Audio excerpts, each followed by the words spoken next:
What's going on, Knicks fans? I got a question for you, and I want you to be vocal in the comments section. Who's more to blame for the lack of success for the 2022 NBA season for the New York Knicks? If you think it's Tom Thibodeau, go down in the comments and type TT. Or if you think it's the Knicks president, Leon Rose, go down in the comments and type LR.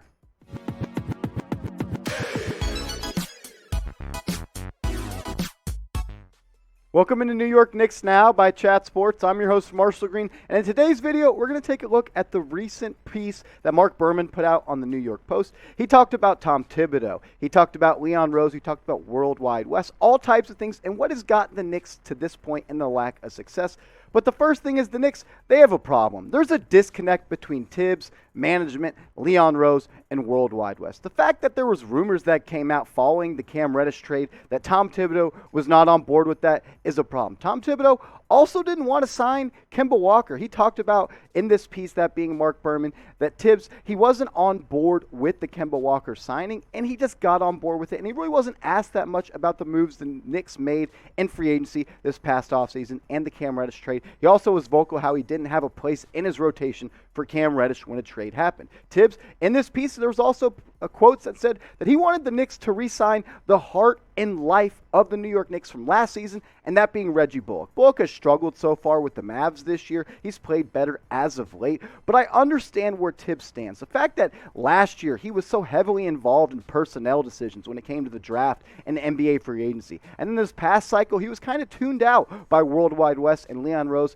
That's a problem. I want to pull up this first quote from Marc Berman. He talked about what the Knicks did wrong this past offseason. He said this: when Coach Brad Stevens became general manager for the Boston Celtics, his first order of business on his first day was shipping Kemba Walker to Oklahoma City and attaching an asset so the Thunder would take him off their hands. Soon after, Stevens was happy to allow Evan Fournier to leave in free agency. And the Knicks analytical department, they were the heavy influence behind the Knicks pursuing Kemba Walker once he was bought out by the Oklahoma City Thunder. So I understand that.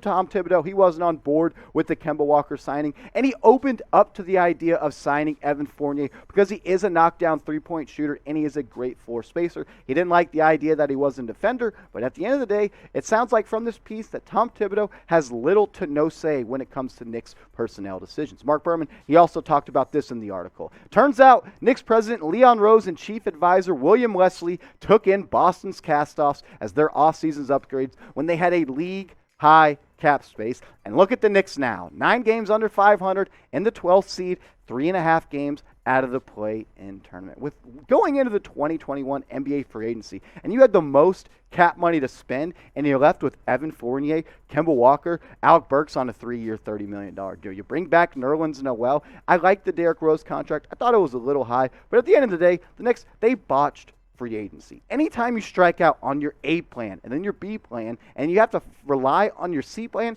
that's a problem, because Leon Rose got this job as the Knicks president because he sung the praises of how he was well connected to every superstar in the NBA and he would be able to recruit players to the New York Knicks, and that didn't happen, and it was a crime that DeMar DeRozan voiced interest in the New York Knicks earlier this past NBA free agency, and rumors came out earlier this season that DeRozan was severely interested in the Knicks, and the fact that they didn't sign DeRozan was a crime. He is now playing like an MVP player, and he's going to get MVP votes. He may be all NBA first team, if not all NBA second team. The Knicks, they struck out in free agency, and I think it's time to ask this question, so let me know. Is Leon Rose on the hot seat? He struck out in free agency. He traded down the NBA draft. He has some nice picks. I like the things that he did in the NBA draft this past season. But at the end of the day, when the best thing you've done is hire Tom Thibodeau, who won Coach of the Year, and in his second season he is severely struggling, that's a problem. So get in the comments and let me know. Is Leon Rose on the hot seat? Go down in the comments and type Y for yes, or if not, go down and type N for no. If the Knicks make a move with Leon Rose or they fire Tom Thibodeau, which we'll talk about in a little bit, William West, he had some interesting things to say about Tom Thibodeau. Make sure you're subscribed. We'll be making a video about it. YouTube.com/KnicksTV. We're a one-stop shop for all things New York Knicks rumors, news, injury updates, game recaps. We just did a video on 5 point guard targets the Knicks look at this offseason. We're doing all types of Knicks content. So if you want to join the family and you're looking for a Knicks YouTube channel to watch every single day, we're your guys. YouTube.com/KnicksTV. Go down and hit that big red button right now. Does William Wesley want Tom Thibodeau out as the next New York Knicks head coach. In this piece that Berman put out, he had some interesting things to say about William Wesley, how William Wesley essentially hired the assistant coaching staff for Tom Thibodeau. So let's get to that quote right now. Wesley spearheaded the decision to hire 3 assistant coaches for Thibodeau, whom he had never met. That's a problem, in my opinion. If you're the head coach, you should be able to choose your assistant coaches. But Wesley, he hired Johnnie Bryant of Utah, Kenny Payne of Kentucky, and Mike Woodson of the Clippers. Shout out Mike Woodson, ex-New York Knicks head coach. He also said this: "Don't be surprised if Thibodeau is axed after his second season of a 5-year deal." Wesley lobbies for Bryant, a longtime assistant, to be the Knicks' next head coach. Bryant is close with Donovan Mitchell. They huddled in the hallway after the Jazz beat the Knicks on February 7th in Utah, and he's Damian Lillard's mentor in Oklahoma. Another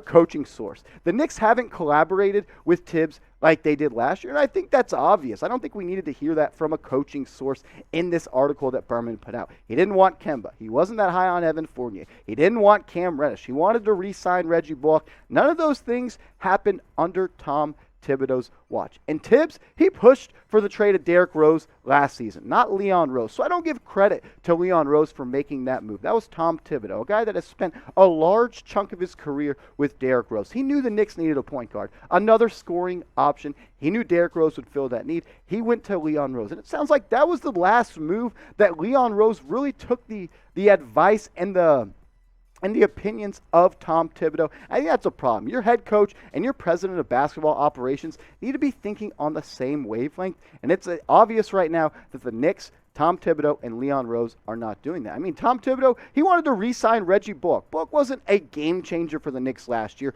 but he embodied what Tom Thibodeau and the Knicks were all about: defense, grit and grind, and hitting open shots on the three-point line. That's what Reggie Bullock did. He was their best perimeter defender. He did things on the defensive end that nobody on this team really can do, and it has really been noticeable for the Knicks. Their perimeter defenses have been bad, and their whole team chemistry, who Reggie Bullock was a leader for this team last year. He preached and just lived the New York Knicks culture of basketball. He's gone. It is no reason. There's a reason that the Knicks culture and the way that they played is definitely taking a step off from last year. Some notable moves that Leon Rose has made with the New York Knicks. He hired Tom Thibodeau. It worked out in year 1, but now that there's been a disconnect between him and the upper management, you can see the results have started to slide. Then he traded for Derrick Rose, but I'm going to give that credit to Tom Thibodeau because Derrick Rose is a Thibodeau disciple, and that's why he's here. He re-signed Nerlens Noel. Didn't really work out this year. He's been battling with that same knee injury. He has another year on his deal than a player option. Then he re-signed Alec Burks, who's having one of the worst years in his NBA career. He's played terrible in the last 16 games, shooting under 30% from 3 and under 35% from the floor. And then he re-signed Derrick Rose to that big deal. I like it, but another injury for Derrick Rose. He just underwent ankle surgery. He's expected to come back in the coming weeks. But what do you know? Derrick Rose is hurt again, and the Knicks gave him a lot of guaranteed money. Then they signed Evan Fournier, who's been good in the second half of the NBA season. He got off to a slow start, but through the month of January and February, Evan Fournier played really well, and Kemba Walker, that has been an absolute disaster. It looks like he's playing on one leg this year, just like he did last year with the Boston Celtics. He didn't play good last year. It's not a surprise that he did not play good this year, and they let Reggie Bullock walk, who we just talked about. I think he was the heart of the Knicks, and that's why the Knicks this year often play with no heart. But if you want to stay up to date on more New York Knicks news and rumors, hit me up on Twitter at @MarshallGreen_. I'm tweeting about the Knicks all day, every day. I bleed blue and orange. I love the Knicks, and I hate seeing them play like this. I can't wait for the All-Star break to be over, so hopefully the Knicks can get on a hot streak. But at the end of the day, who knows? But hit me up on Twitter at @MarshallGreen_.